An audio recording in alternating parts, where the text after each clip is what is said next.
Gotovo 39.000 djece do 6 godina u Crnoj Gori primit će dječji dodatak, a 1. septembra svi osnovci dobit će besplatne udžbenike.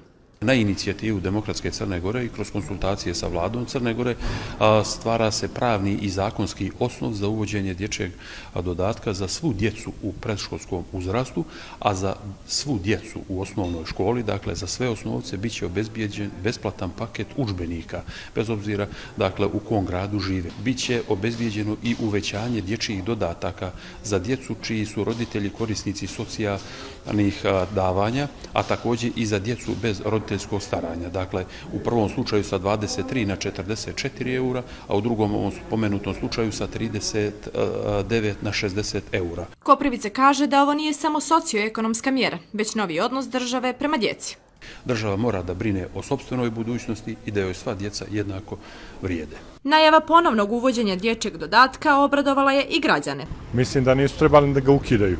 Mislim da je ova nova garnitura vlasti donijela dobru odluku što se tiče toga. Mislim da je trebalo ići dok završe osnovnu školu do 14-15 godina. Iz udruženja roditelja kazali su da je dobro što se krenulo sa mrtve tačke, ali podsjećaju da su prvobitne najave bile da će sva djeca u Crnoj Gori do 18 godina dobijeti dječji dodatak. Normalno je da su negativne reakcije. Pitaju se roditelji kako su uopšte došli do tih 6 godina, odnosno uzrasta do 6 godina, jer smatraju da upravo starija djeca imaju mnogo veće potrebe, odnosno roditelji moraju da izdvajaju više novca za zadovoljavanje njihovih potreba i pozivaju se na to da onda opet će postojati razlika, odnosno diskriminacija zašto neko može i ne može. Mihajlović kaže da ovaj zakon ne obuhvata djecu koja su u srednjim školama. Gotovo 31.000 tinejdžera ostaće bez podrške. Upravo zbog toga smatramo da je trebalo, kad se već odlučilo na taj način da će da se radi,